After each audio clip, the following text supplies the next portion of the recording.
ISKCON जैसी बड़ी आध्यात्मिक संस्थाओं में हर साल हजारों भक्त आते हैं और इस्कॉन से जुड़कर अपनी भक्ति को शुरू करते हैं। लेकिन 2 महीने बाद, 2 साल बाद या यहाँ तक कि 20 से 30 साल बाद तक भी कुछ लोग इसको छोड़कर चले जाते हैं। जरा आप सोचकर देखिए कि कोई व्यक्ति अपने जीवन के 30 से 40 साल इस्कॉन जैसी बड़ी संस्थाओं में सेवा करते हुए निकाल देते हैं और सेवा करते करते वो एक अच्छी पोजीशन पर भी पहुंच जाते हैं, लेकिन उसके बाद भी वो उसे छोड़कर चले जाते हैं। ऐसा क्यों? आखिर क्या कारण है इसके पीछे? वे इस्कॉन में क्यों आए थे? किस उद्देश्य से आए थे? और यहाँ पर आने से उनको क्या प्रभाव पड़ा था? उन आध्यात्मिक संस्थाओं में या उन लोगों में क्या कमी थी जिसके कारण से वो टिक नहीं पाए? कैसा भक्त ऐसी आध्यात्मिक संस्थाओं में, इस्कॉन में स्थायी रह पाता है और कौन ऐसा भक्त होता है जो छोड़कर चला जाता है? आखिर इतनी बड़ी संस्थाएं क्यों इन भक्तों को रोक कर नहीं रख पाती, क्यों इन्हें बांध कर नहीं रख पाती? लेकिन सबसे पहले यह समझना जरूरी है कि आखिर इस्कॉन में लोग आते क्यों हैं। वो इसलिए क्योंकि इस्कॉन का प्रचार बहुत व्यापक है। इस्कॉन देश विदेश में जैसा प्रचार करता है वैसा प्रचार शायद ही कोई संस्था करती होगी। हर उम्र के लोगों के लिए, हर फील्ड के लोगों के लिए, हर देश के लोगों के लिए हर तरह की प्रीचिंग स्ट्रेटेजी इस्कॉन के पास है और इन्हीं सभी कारणों की वजह से बहुत सारे लोग इस्कॉन से जुड़ते हैं। और दूसरा सबसे बड़ा कारण है प्रभुपाद जी द्वारा दिया गया यथारूप ज्ञान, जो कि भगवत गीता का ज्ञान है, श्रीमद् भागवतम का ज्ञान है। नो डाउट कि प्रभुपाद जी के पहले भी हजारों साल पहले से ये भगवत गीता और भागवतम का ज्ञान प्रचलित है, लोग जानते हैं, सुनते हैं, पढ़ते हैं, सुनाते हैं। लेकिन प्रभुपाद जी ने जिस तरह से ये भगवत गीता का और भागवतम का ज्ञान प्रेजेंट किया है आज के आधुनिक लोगों के लिए, वो बहुत ही सराहनीय है। जो कोई भी प्रभुपाद जी की बुक्स पढ़ता है, प्रभुपाद जी ने जो भागवतम और भगवत गीता में व्याख्या की है उसे पढ़ता है, तो कोई भी नेचुरली भगवान से और भक्ति से अट्रैक्ट हो जाता है। जिस प्रकार से प्रभुपाद जी ने मॉर्निंग प्रोग्राम डिजाइन किया है उसकी वजह से लोगों को भक्ति करना बहुत ही सहज हो गया है और उसकी वजह से लोगों के जीवन में परिवर्तन भी आ रहा है। स्पेशली इस्कॉन जैसी बड़ी संस्थाओं में जो हरिनाम संकीर्तन किया जाता है, भगवान का नाम लिया जाता है, उससे बहुत लोग आकर्षित होते हैं और इन्हीं सभी कारणों की वजह से लोग इस्कॉन से जुड़ते हैं। लेकिन अब सवाल ये आता है कि जो लोग इस्कॉन में या इस्कॉन जैसी बड़ी संस्थाओं से जुड़ जाते हैं वो लोग वापस क्यों चले जाते हैं? तो भगवान ने भगवत गीता में कहा है कि 4 प्रकार के लोग मेरी शरण में आते हैं। ठीक वैसे ही 4 प्रकार के लोग इस्कॉन की शरण में आते हैं। पहले है आर्त, जो परेशानी में या दुख में पड़कर इस्कॉन में आते हैं। दूसरे है अर्थार्थी, जो अर्थ यानी धन या कोई मतलब के लिए आते हैं। तीसरे है जिज्ञासु, जिन्हें जिज्ञासा होती है कि यह सब क्या है, मुझे कुछ जानना है, ऐसे लोग। और चौथे हैं ज्ञानी, जिन्हें ज्ञान होता है और वे समझते हैं कि इस्कॉन को जानने से मनुष्य जीवन सार्थक बन जाएगा, उसी हिसाब से वे इस्कॉन में आते हैं। इनमें से जो पहला वाला व्यक्ति होता है जो अपनी कुछ दुख पीड़ा लेकर के इस्कॉन में आता है या इन आध्यात्मिक संस्थाओं में जाता है कि वहां जाऊंगा तो मेरे दुख दूर हो जाएंगे, मेरी प्रॉब्लम्स का सॉल्यूशन मिल जाएगा, ये सोच करके जो लोग जाते हैं उनको अगर वहां पर उनकी प्रॉब्लम का सॉल्यूशन मिल जाता है तो वो वहां पर टिकते हैं, और अगर उनको वहां पर उनकी प्रॉब्लम का सॉल्यूशन नहीं मिलता है तो वो वहां से चले जाते हैं। या कुछ ऐसे लोग होते हैं जो वहां जाते हैं, उनको उनकी प्रॉब्लम का सॉल्यूशन मिल जाता है, उसके बाद वो वहां से निकल जाते हैं। जैसे उदाहरण के लिए बहुत लोग घर से परेशान होकर के आते हैं, बहुत लोगों की शादियां नहीं होती है तो वो शादी करने के उद्देश्य से आते हैं, बहुत लोग रोजगार ढूंढने के उद्देश्य से आते हैं, और भी कई अनेक तरह की समस्याएं लोगों के जीवन में होती है। उनसे बचने के लिए या फिर उनको सॉल्व करने के लिए लोग ऐसी संस्थाओं को ज्वाइन करते हैं। लेकिन अगर प्रॉब्लम सॉल्व नहीं होती तो वो वहां से चले जाते हैं। दूसरे वो लोग होते हैं जो पैसे के लिए आते हैं। वे लोग ऐसी आध्यात्मिक संस्थाओं में आते हैं और अगर उनका उद्देश्य पूरा हो जाता है, अगर उनको धन की प्राप्ति हो जाती है, उनका नाम हो जाता है, पहचान हो जाती है, पद हो जाता है, प्रतिष्ठा हो जाती है, तो वो लोग टिक जाते हैं। पर हर कोई को ये सब चीजें नहीं मिलती। अधिकतर लोग धन हासिल नहीं कर पाते, इसलिए वो छोड़कर चले जाते हैं। लेकिन जो भोग करना चाहता है वो टिक जाता है।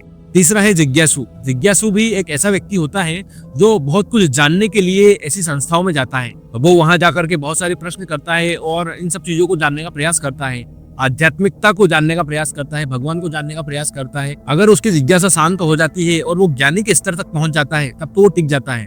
लेकिन अगर उसकी जिज्ञासा शांत नहीं होती तो वो भी छोड़कर चला जाता है। और आखिरी में आता है ज्ञानी। एक यही व्यक्ति होता है जो इस्कॉन में टिकता है, क्योंकि वो समझकर आता है कि मुझे जीवन में क्या करना है, जीवन का उद्देश्य क्या है और मुझे भगवान से अपना कनेक्शन कैसे एस्टेब्लिश करना है, आगे भक्ति कैसे करना है। ऐसे व्यक्ति अपनी जिम्मेदारी खुद लेकर के आते हैं। दूसरी बात कि जो लोग ऐसी संस्थाओं से जुड़ करके भक्ति करने का प्रयास करते हैं तो माया उनकी भक्ति को छुड़वाने का प्रयास करती है। छुड़वाने का मतलब है कि माया बार बार उनकी भक्ति में बाधा डालती है। इन बाधाओं के अलग अलग प्रकार हो सकते हैं। किसी को धन का लालच दे दिया जाएगा, किसी को पद का लालच दे दिया जाएगा, प्रतिष्ठा का लालच दे दिया जाएगा, किसी के पास स्त्री का लालच होगा। और फिर इन वजहों से क्या होता है कि वो फिर भक्तों में और संस्था में दोष ढूंढने लगता है।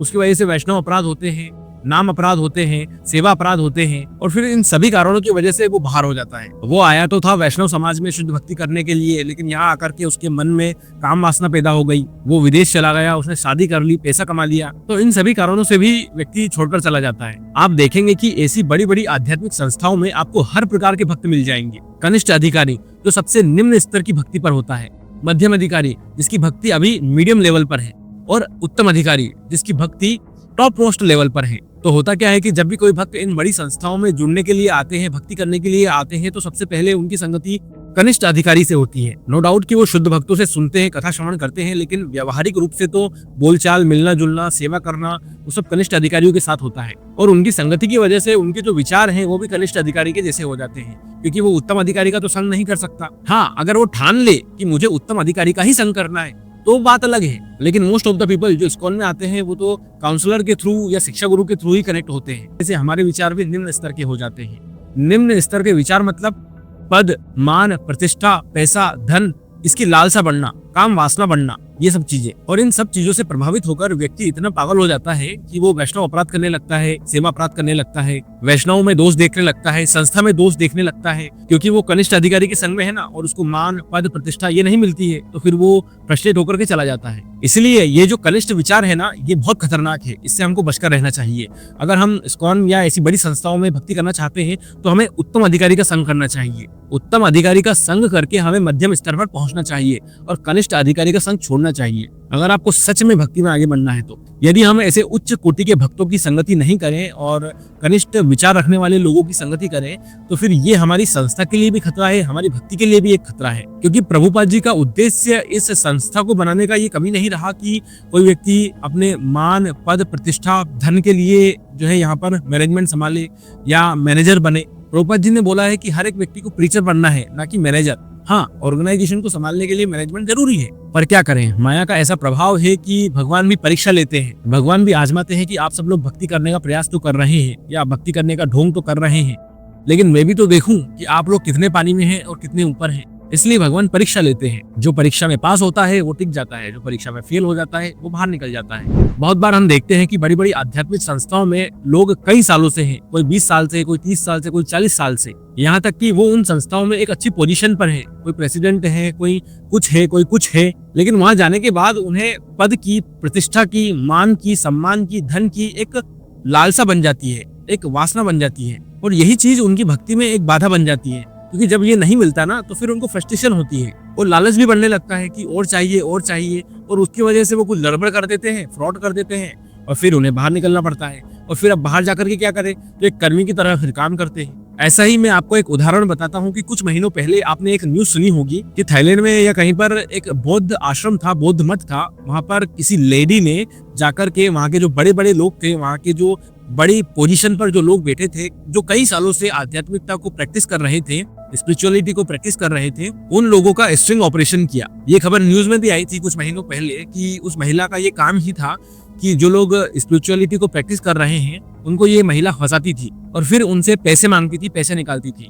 बाद में इस महिला ने सबका नाम भी पब्लिक में दे दिया कि ये लोग मतलब उस महिला के साथ थे, और ये जो लोग बौद्ध मठ में रह कर के ब्रह्मचर्य का पालन करते हैं, लेकिन ये एक महिला के साथ गलत चीजों में इन्वॉल्व थे। तो इस वजह से उस मठ का नाम भी बहुत खराब हुआ, लोगों की आस्था को भी ठेस पहुंची। सो माय पॉइंट है इसकी, व्यक्ति जाता है भक्ति करने के लिए, लेकिन ये जो काम वासना है, ये जो माया का प्रकोप है, ये उसे लेकर के डूब जाता है, इस वजह से वो बाहर हो जाता है। So at the end main point ये है कि इस्कॉन में या ऐसी बड़ी आध्यात्मिक संस्थाओं में सिर्फ दो प्रकार के व्यक्ति टिक पाते हैं। पहला वो जो भोग विलास करना चाहता है, और दूसरा वो जो विरक्त रहना चाहता है। जो लोग भोग करना चाहते हैं और उनको यहाँ पर जब तक भोग की वस्तु मिल रही है तब तक वो यहाँ पर टिके रहते हैं, और दूसरा व्यक्ति वो होता है जो विरक्त होता है, जिसे ना मान प्रतिष्ठा की आशा है, ना धन दौलत की आशा है। वो व्यक्ति किसी में भी आसक्त नहीं है। ऐसे महान भक्त गुरु के प्रति निष्ठा रखते हैं, प्रभुपाद जी के प्रति निष्ठा रखते हैं, इस्कॉन के प्रति निष्ठा रखते हैं। तो ऐसे लोग इस्कॉन में अपना पूरा जीवन निकाल देते हैं, क्योंकि उनकी कोई भी इच्छा नहीं होती। इसलिए इस्कॉन जैसी बड़ी आध्यात्मिक संस्थाओं में अगर हमें भक्ति करने के लिए, सेवा करने के लिए टिकना है, तो हमें मान प्रतिष्ठा, पूजा, मान सम्मान, इन सबसे दूर रहकर प्रभुपाद जी की सेवा करनी चाहिए। कृष्ण की सेवा के लिए प्रभुपाद जी के सिद्धांतों पर निष्ठा बनाकर रखनी चाहिए, प्रभुपाद जी के सिद्धांतों को ठीक से पढ़ना चाहिए, प्रभुपाद जी की बुक्स को ठीक से पढ़ना चाहिए। प्रभुपाद जी के पुराने लेटर्स को पढ़ करके हमें समझना चाहिए कि उनका मूड क्या था, उनका मोटिवेशन क्या था इस संस्था को बनाने का। भगवान चैतन्य महाप्रभु का सिद्धांत क्या था, गौड़ीय परंपरा का सिद्धांत क्या था। इन सभी सिद्धांतों को समझ करके कोई व्यक्ति अगर भक्ति करे तो वो व्यक्ति इस्कॉन में टिक सकता है। आखिरी सांस तक वो यहाँ पर रहेगा, वो कभी नहीं छोड़ेगा। भोगी व्यक्ति जो भोग करना चाहता है उसकी कोई गारंटी नहीं रहती, उसको जब तक यहाँ पर भोग मिलेगा वो रहेगा,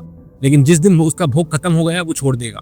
और आखिरी बात मैं ये कहना चाहूंगा कि आज की तारीख में मैंने देखा है कि प्रभुपाद जी की बुक्स को पढ़ने के लिए, शास्त्रों को पढ़ने के लिए कहीं पर भी आपको फोर्स नहीं किया जाता है। इन द सेंस कि पहले तो व्यक्ति खुद से ही नहीं पढ़ता है और टेम्पल्स में भी या भक्तों के द्वारा उनको बोला भी नहीं जाता है कि आप इनको पढ़िए, ये पढ़ना बहुत जरूरी है। और सबसे बड़ी प्रॉब्लम यहीं पर होती है, जब तक कोई व्यक्ति गुरु तत्व नहीं समझेगा, भक्ति तत्व नहीं समझेगा, उन सब चीजों को पढ़ेगा नहीं, शास्त्रों को पढ़ेगा नहीं, समझेगा नहीं, अपने अंदर उतारेगा नहीं, तब तक वो व्यक्ति टिक नहीं पाएगा। वो हमेशा डगमगाता रहेगा, कभी इधर कभी उधर, कभी इधर कभी उधर, क्योंकि उसका अभी तक बेस नहीं बना है, उसकी नींव नहीं बनी है।